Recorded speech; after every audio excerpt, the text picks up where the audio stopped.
What's going on, everyone? So the Denver Nuggets need another star desperately. They do. I mean, it's that simple, right?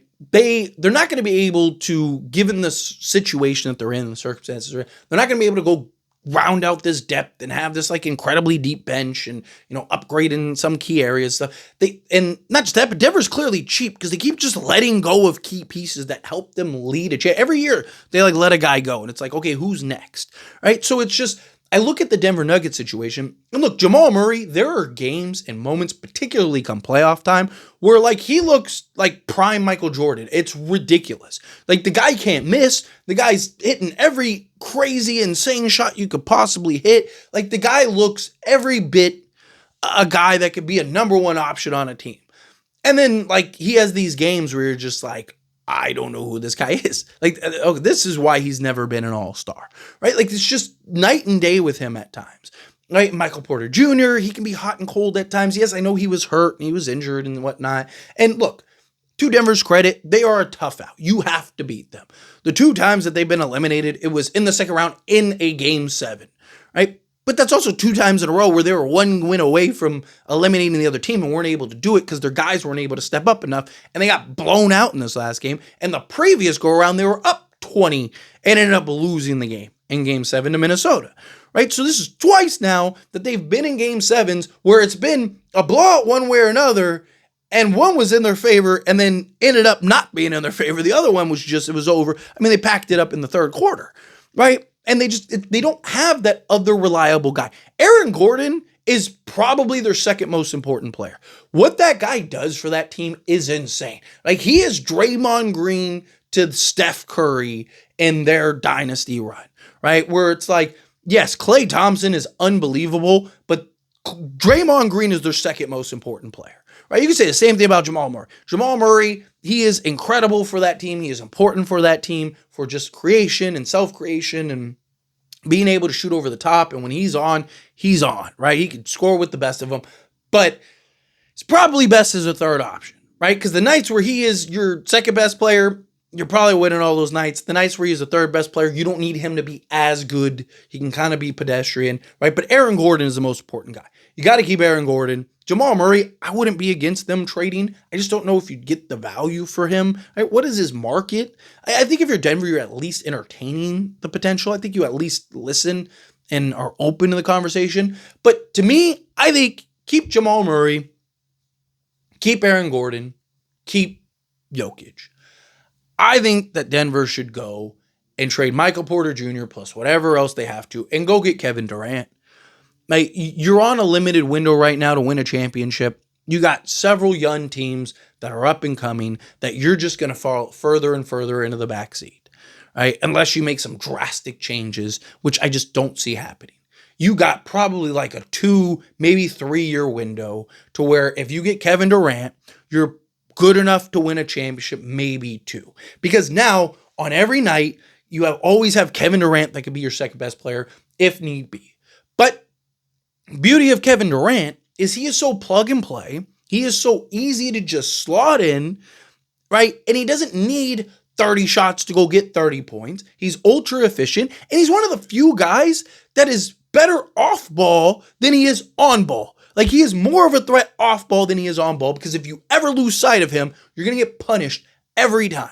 So now what happens is you still have Aaron Gordon for the dirty work, the hustle, the defense, all of that. You got Jokic as your clear-cut best player. Jamal Murray now gets to be your third best player, but he can still operate because he's probably going to have the ball in his hands 90% of the time, so he can still operate as your on-ball guy, right? If you have to trade Christian Brown, whatever you have to do, go get Kevin Durant, right? Bring in KD, and at least you have now Jamal Murray, Kevin Durant, Aaron Gordon, and Jokic, right? If you had Kevin Durant in that Minnesota series 2 years ago, I don't believe Denver. I think Denver wins back-to-back. Personally, call me crazy. I do. Right? Same thing with this series. I don't think this series goes to a Game 7 if they had Kevin Durant instead of Michael Porter Jr. Right? And, again, I want to be fair to Michael Porter Jr. because who knows what he would have been had he been fully healthy. But he's not Kevin Durant. Like, we can all agree to that. We can all understand and comprehend that, like, Michael Porter Jr. is not Kevin Durant, right? So if Kevin Durant can be healthy, Kevin Durant, one, alongside Jokic would be terrifying. Two, again, you have Jamal Murray who can operate, do his thing, be that shot creator, but have the kick out guy. Kevin Durant can basically operate and plug in that Michael Porter Jr. role, but he can do it more efficiently, more effectively, and more impactfully, right? Like, that's the biggest thing, is his impact would just be greater, right? He can self-create when he does get the ball. He doesn't have to just settle on quick releases and catch and shoot, right? Like, he can get to his spots. He can shoot over the top. If you're in crunch time and Jamal Murray his shot isn't falling, or things aren't going that way, or Jokic, right? You had a couple games where Jokic was bad. Imagine if you had Kevin Durant in those games where, Jokic had his struggles. And look, to their credit, like, Denver stepped up in a couple of those games, but, like, do you lose or do you win another one? Because you win one more game, it doesn't go to game 7.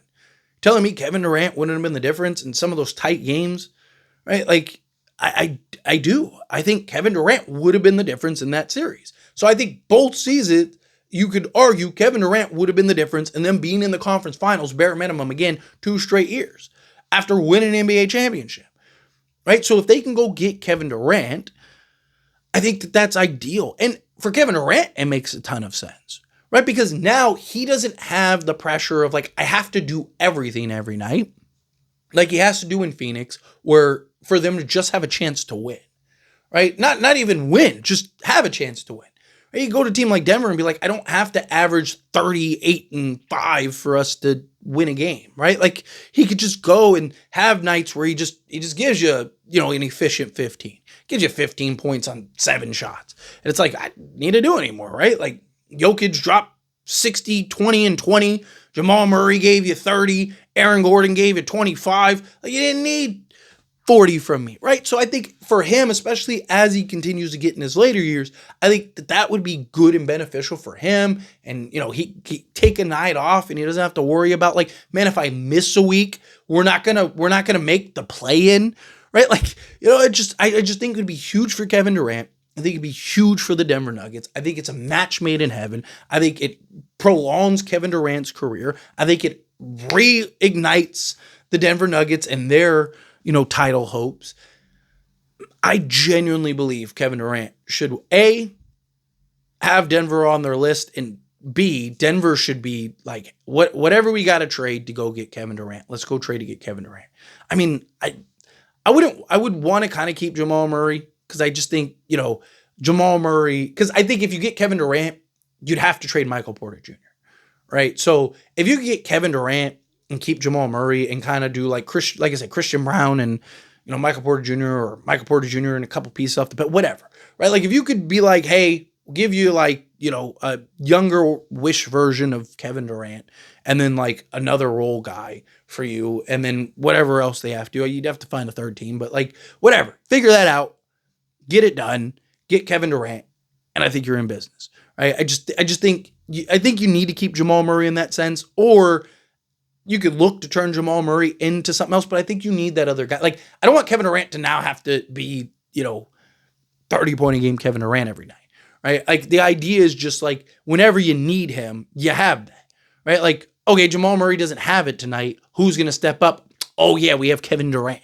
Where right now, it's like, if Jamal Murray doesn't have it, who can step up? It's like, okay, well, Aaron Gordon's great, don't get me wrong, but he's not a guy that's just going to go get you 30 every night, right? He has his nights, he has his games, but he's not just like hey, go get me 30 type guy. Again, same thing with Michael Porter Jr. He's very streaky, right? So to have a guy like Kevin Durant, I think would be game-changing to add alongside Jamal Murray and Jokic. But let me know your thoughts and opinions down in the comments. As always, this is a discussion, so I pass question on you. That being said, if you haven't liked this video, hit that like button. Helps me a lot. Helps me enjoy these types of videos. I truly appreciate it. Not subscribe channel, hit that subscribe button. Turn on the bell notifications. Appreciate y'all. See you in the next one.